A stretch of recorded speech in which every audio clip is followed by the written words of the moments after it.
When I first heard that Paramount was going to be doing a sequel to a 30-year-old movie from the 1980s, I rolled my eyes in disgust as Hollywood decided to butcher yet another movie from my childhood. Whether it was really a sequel or they would try using it as a reboot or a franchise starter, I was not interested. And what came later only solidified that opinion. The notion of a sequel to Top Gun has been floating in the ether of Hollywood for decades. I imagine it was first talked about right after the first movie did over $350 million at the box office on a $15 million budget. Tom Cruise himself was asked about it in 1990 while promoting Born on the 4th of July and poo-pooed the idea. By the 2010s, however, the appetite at Paramount Pictures was building. The original director, Tony Scott, was offered the movie and got to work on it, with Jerry Bruckheimer, the original producer, also backing it. Scott's suicide in 2012, however, put the movie into production hell. For the next half-decade, rumors about it would dribble out from time to time, with no movie being produced for release. In 2017, that changed, with Tom Cruise beginning to dole out tidbits of details on his thinking about what he wanted from the project. By 2019, we started to get our first looks at footage from filming. However, there were public relations problems that were starting to drag on the film's potential. The most notable of these was the fact that the Taiwanese flag was removed from the back of Maverick's jacket to appease Chinese sensibilities due to the fact that they wanted to release the movie in China. This was exacerbated by the fact that the Chinese video game company Tencent was kicking in over 12% of the budget. When Tencent pulled out of the project on fears the movie would upset Beijing, the Taiwanese flag made a miraculous recovery on the jacket. When the first trailer dropped at Comic-Con in 2019, fans were enthused by what they saw. However, that would not be the end of Top Gun Maverick's production hell, since later that year, the unspecified virus of unknown origin made its appearance. Said unspecified virus of unknown origin quickly shut down the world, and any hopes anyone would see Top Gun's long-suffering sequel anytime soon. When, 3 years later, it finally came out, I doubt anyone in Hollywood or beyond was prepared for what awaited the movie in theaters. Starved by Hollywood's political turn in the last decade, and said unspecified virus of unknown origin, and their seeming inability to produce big tentpole movies after Avengers Endgame, or at least ones that are not comic book movies, audiences turned out in droves both at the domestic box office and abroad, pushing the film to almost $1.5 billion in its theatrical run. It had the smallest second-week drop-off of any movie raking in $100 million in its first week, and staying in the top 10 for 20 weeks. I was still skeptical when I went to see it. I went in expecting, at best, a decent action movie. Driven to theaters by reviewer after reviewer raving about the movie, I finally went. And I left the theater feeling similar to how I felt after leaving the showing of Spider-Man No Way Home.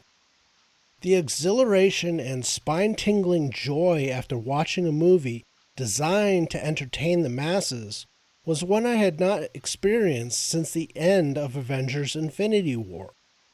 It was big and bombastic and in-your-face and unapologetic about it patriotic. The action scenes were real, not something some computer geek put together in the bowels of some VFX lab.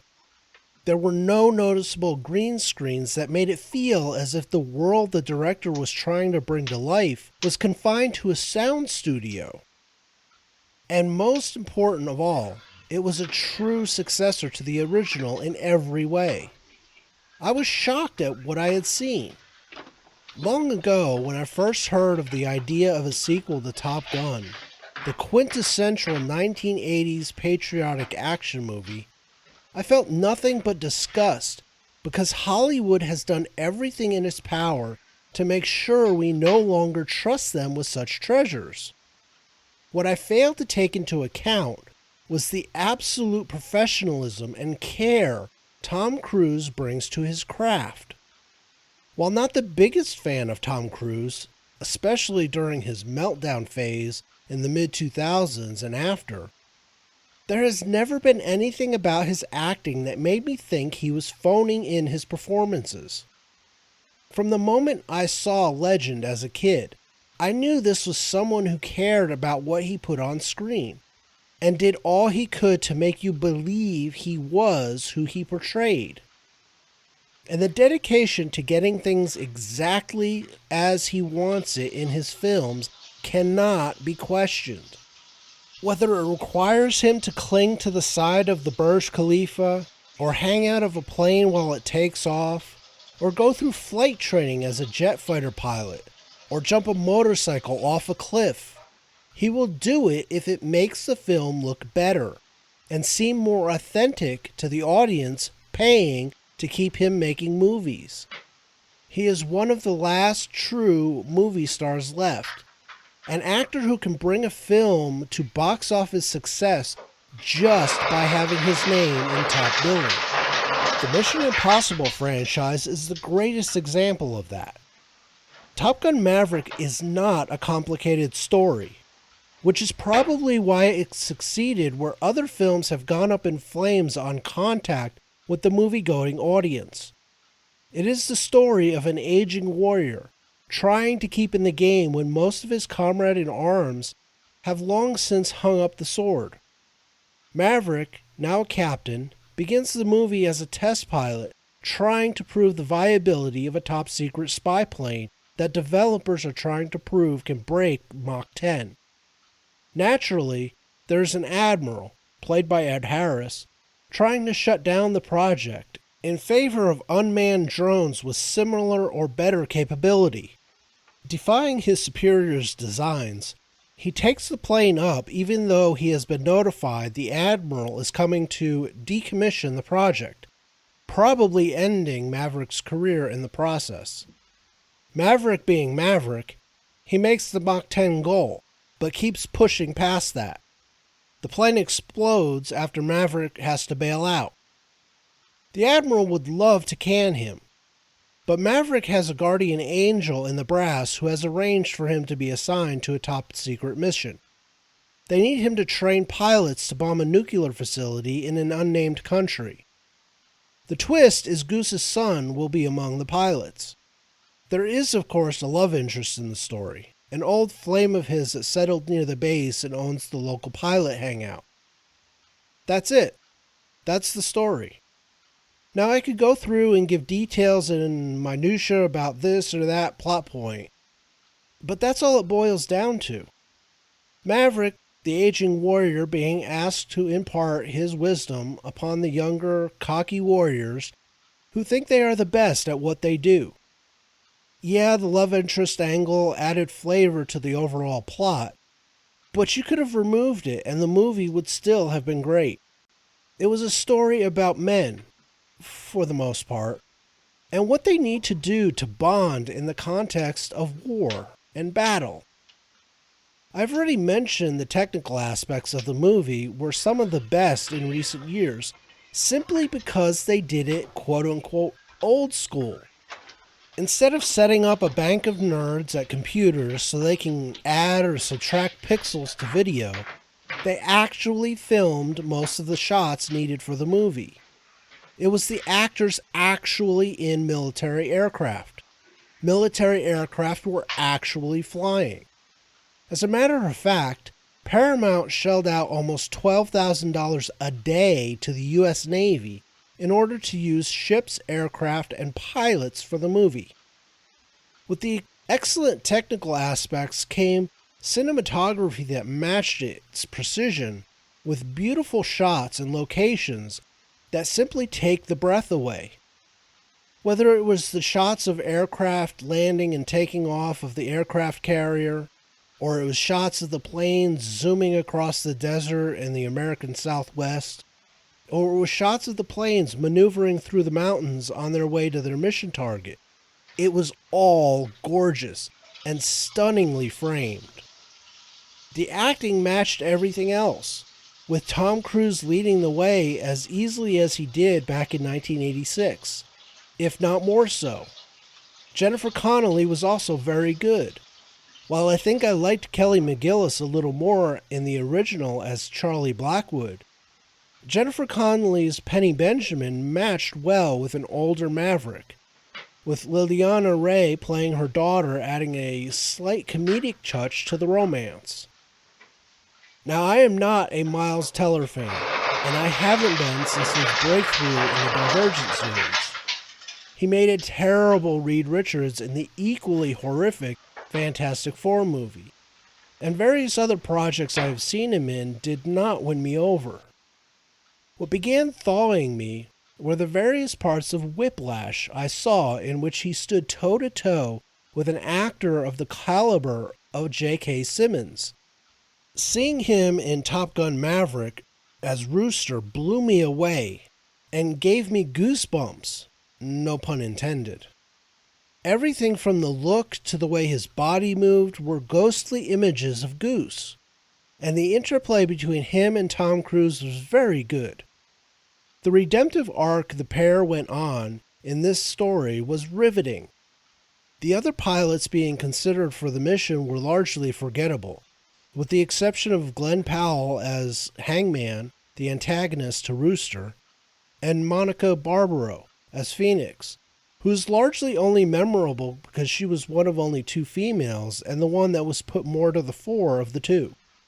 Honorable mentions among the actors go to the already mentioned and always excellent Ed Harris as Rear Admiral Kane and John Hamm as Vice Admiral Simpson. Both played the minor but important roles with their usual skill and believability. What stole the entire movie, however, were the two scenes nearly everyone who I saw review the movie tried hardest not to talk about because it was gut-wrenching. Val Kilmer, who was in the original Top Gun as Maverick's antagonist Iceman Kazansky, was back. In Top Gun Maverick, he is the 4-star admiral in command of the U.S. Navy Pacific Fleet, and whose only bosses are the commander of Indo-Pacific Command, Chief of Naval Operations, the Secretary of the Navy, the Secretary of Defense, and the President of the United States. There are only 2 more rungs on the Navy ladder above him before you start getting to civilians, which is why Iceman could protect Maverick against nearly all attempts to ground him. For those who don't know, or didn't before seeing the movie, Val Kilmer has been battling throat cancer, and his health was apparent in the movie to the point of bringing tears to the eyes of even the manliest of men. The scene where 2 former rivals meet in this movie is the hardest scene to watch because there is palpable history on the screen, and the knowledge in Maverick's eyes that this might be the last time he sees his friend and guardian angel alive. Shortly thereafter, they have the funeral for Iceman, and that is just as much of a tearjerker of a scene, watching the distraught Maverick saying goodbye to another comrade, even as he thinks of having to do the same for Goose all of those years before. The ghost of Goose walking around in the form of his son does not help in the least.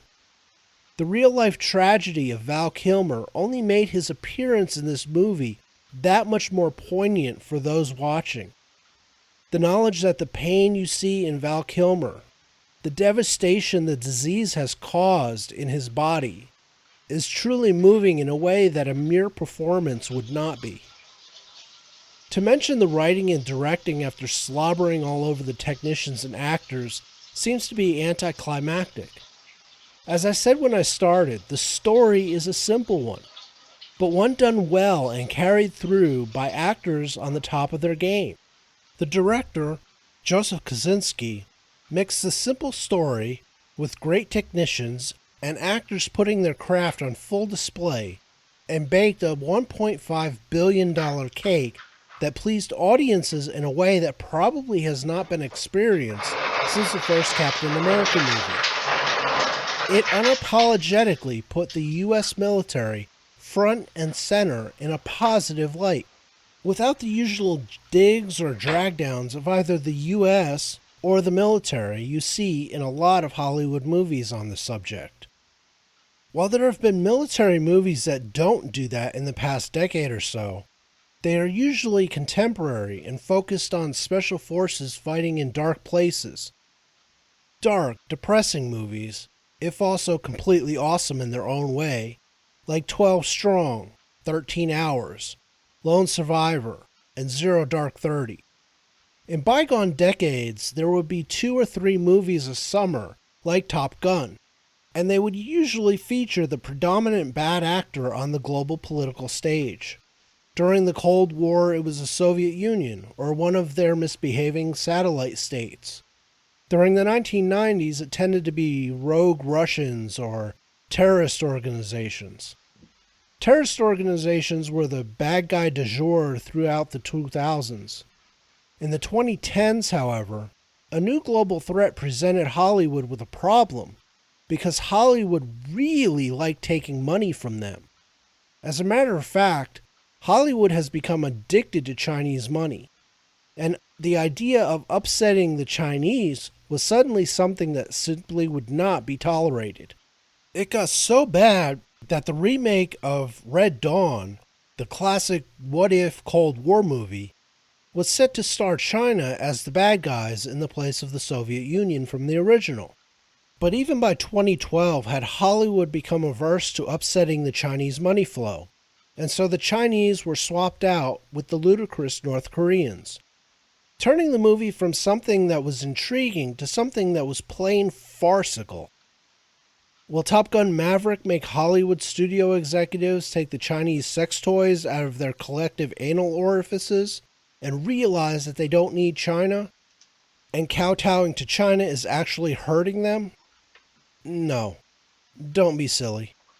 No sooner had Disney been kicked out of China over giving the Eternals directing job to Chloe Zhao, a woman seen as a critic of China by China, than they were begging to be let back in as their movies began to flop domestically.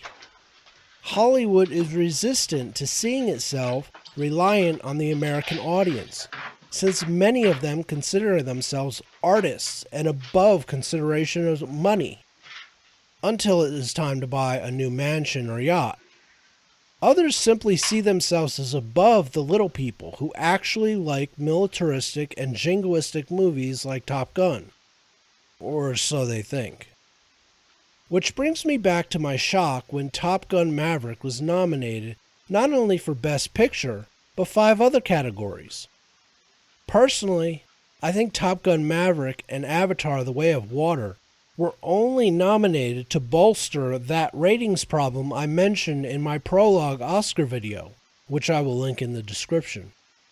4 popular movies that made a splash and became profitable were nominated. The rest of the nominees were bombs at the box office. Do I think Top Gun should get Best Picture? No. It is a solid, enjoyable movie that is eminently rewatchable, with charismatic characters and a story that enthralls. But it is not the best picture of 2022. If the Academy were not a bunch of elitists with serious lumber shoved up their anal orifices who get high on their own flatulence, the shoo-in would be the movie I will be doing my next Oscar video on. Namely, Everything Everywhere All at Once. As a matter of fact, the Oscars will probably have been handed out by the time I get that video out, so I may get to see if I was correct. Tune in for the next video in this Oscar nominee retrospective. Until then, tschüss.